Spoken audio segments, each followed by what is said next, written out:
seguir con la pandemia del coronavirus y todos saben que cuando uno se contagia de COVID la puede pasar mejor o peor, ser asintomático o sufrir síntomas, ni hablar de aquellos que tienen complicaciones peores y deben sufrir la internación. Pero más allá de eso, las personas que superan la enfermedad del COVID-19 sufren de secuelas y a medida que se ha ido avanzando la pandemia se han ido conociendo investigaciones médicas y científicas sobre cuáles son las consecuencias, las secuelas que deja la enfermedad de COVID-19 sobre las personas. Para ello vamos a comunicarnos con Andrés Espejo, quien es médico reconocido, para conocer justamente esto, las secuelas tras los síntomas del COVID. ¿Cómo estás, Andrés? Buen día. Hola, buen día, ¿cómo están? Andrés, ¿cómo va?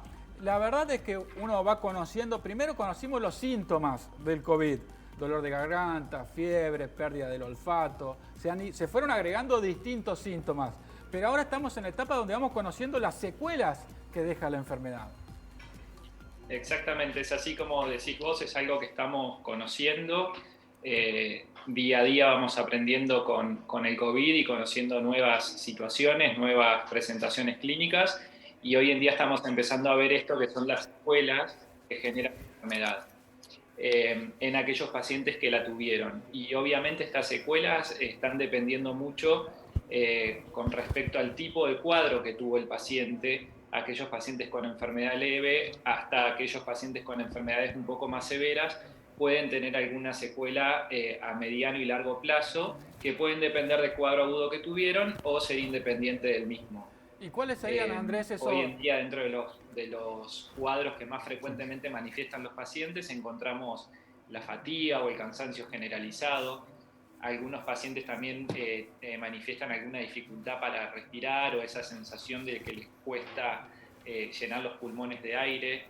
Muchos pacientes también quedan con algo de tos, pero no solamente son síntomas desde el punto de vista físico, sino también desde el punto de vista psicológico. Muchos pacientes terminan con alguna cuestión emocional importante, como depresión, angustia, ansiedad, o también ciertos tipos de olvidos. Andrés, muchos de estos síntomas post-COVID se dan no solo en las semanas siguientes, que pueden pasar semanas, meses, y uno continuar, por ejemplo, con la pérdida del olfato, con los dolores musculares, ni hablar de la angustia y la depresión psicológica que puede causar haber atravesado esta dura enfermedad, ¿no? Sí, exactamente. Los síntomas son muy variables, entonces también la duración de los mismos varía. Hay síntomas que obviamente van a ser propios de lo que fue la manifestación que tuvo la enfermedad. Por ejemplo, un paciente que tuvo una neumonía bilateral con mucho compromiso de los pulmones, generalmente queda con una cicatriz, vamos a llamarlo así, en los pulmones, que lleva su tiempo en recuperar. O aquellos pacientes que estuvieron mucho tiempo internados en terapia intensiva, por ejemplo, sin moverse, después queda alguna secuela a nivel de la fuerza, músculos, y esto que cuesta recuperar. Pero después tenemos estos síntomas un poco más inespecíficos que son más difíciles de abordar porque primero que lo estamos descubriendo y segundo, muchas veces el tratamiento es más que nada la contención, el seguimiento y identificarlo. A ver, los pacientes que tuvieron la enfermedad no tienen que sentir vergüenza en manifestar los síntomas, porque muchas veces son síntomas raros que le llama la atención al paciente y le cuesta consultar por ellos, pero tienen que saber que estamos viviendo esta situación de estos síntomas poco característicos que se van manifestando en distintas etapas y pueden durar semanas o meses. Doctor, ¿cómo estás? Ana Ceballos te saluda. Bueno, Hola, primero agradecerte también esta comunicación porque sabemos que estás allí en el Hospital Austral, ahí en Buenos Aires, una situación complicada que está atravesando Buenos Aires, así que ese tiempo que te tomás y de acuerdo a la cantidad de casos que has tratado, sin lugar a dudas, meternos en lo que es el post-COVID, pero no de las 2 o 3 semanas o 2 o 3 meses, sino esos efectos que se pueden generar a largo plazo. La revista Lancet, la publicación Lancet, habla de que incluso puede generar enfermedades autoinmunitarias, problemas neurológicos, Parkinson. Es muy variado también lo que puede llegar a desencadenar padecer COVID. Sí, a ver, como vos decís, del largo plazo, por el momento del largo plazo podemos hablar de meses. O sea, es lo que estamos descubriendo con la enfermedad. No tenemos todavía mucho más largo plazo.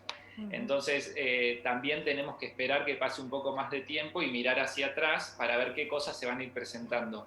Pero sí, a ver, como vos decís, esto que aparece en Lancet es cierto, hay algunas enfermedades autoinmunes que se han manifestado, pero igual esa información hay que tomarla con mucha prudencia, ya que, como decimos, estamos aprendiendo día a día de la enfermedad, entonces un caso, 2 casos que aparezcan, no podemos tomarlo como un patrón que se va a repetir en todos los pacientes que tuvieron COVID. Entonces esto es más que nada tiempo e ir viendo cómo se va desarrollando la enfermedad, pero bueno, hay que estar atentos en aquellos pacientes que lo tuvieron ante las presentaciones que tengan. Doctor, Sí. no, pregunta. No, por favor, Silvina, adelante. ¿Cuáles son una de las secuelas más recurrentes, más frecuentes que le queda a los pacientes que han tenido COVID? Lo más frecuente es el cansancio o la astenia, esa sensación de que todo cuesta más. Lo que antes hacían normalmente cuesta más hacerlo, cuesta más tener la iniciativa, cuesta más tener energía durante el día. Otras situaciones es esto de la sensación de falta de aire o sensación que estás respirando cortito, que te cuesta llenar los pulmones de aire, y muchas veces también la tos. La tos, que es una tos seca que puede ser bastante molesta para los pacientes, que por suerte dura un poco menos. Y también la alteración del gusto y el olfato, que muchas veces puede persistir bastante más tiempo que otros síntomas. Y después toda la parte emocional también se manifiesta muchísimo, trastornos de ansiedad, trastornos de sueño, trastornos depresivos, asociados no solo al COVID, sino a toda la situación que vivimos todos los habitantes del mundo con respecto a esta situación que vemos actualmente. Andrés, una última pregunta de mi parte. ¿Es recomendable, por supuesto, a aquellas personas que tienen estos síntomas post-COVID, habiendo pasado la enfermedad y que aún mantienen estos síntomas, que programen un turno con el médico, ¿no? Por las dudas, para poder seguir siendo controlados? ¿Es así? Sí, exactamente. A ver, los pacientes en general no deben dejar sus controles de rutinas habituales. Eso tiene que quedar claro. Aquellos pacientes que tienen enfermedades crónicas que se venían tratando no deben abandonar el seguimiento porque después vamos a tener todas las complicaciones de la desatención de estas enfermedades crónicas. Y los pacientes que tuvieron COVID, siempre en todos los centros de salud generalmente se les está recomendando algún seguimiento específico según el cuadro que han tenido. Por ejemplo, aquellos pacientes que tuvieron un cuadro severo tendrán que tener un control más cercano y más diverso, con neumonología, con clínica médica, etc. Aquellos pacientes que tuvieron cuadros leves pueden esperar un poquito más.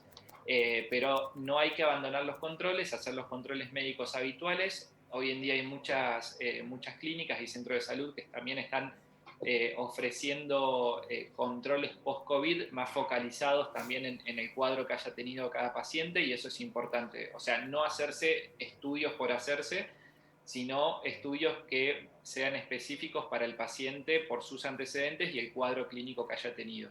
Andrés. Es importante también para los deportistas, por ejemplo, deportistas de alto rendimiento, deportistas que tengan mucha carga de entrenamiento, que consulten antes de volver a hacer sus rutinas habituales, ya que muchas veces pueden afectar también el sistema cardiovascular y eso hay que tener controlado para que puedan hacer el deporte de la manera más tranquila.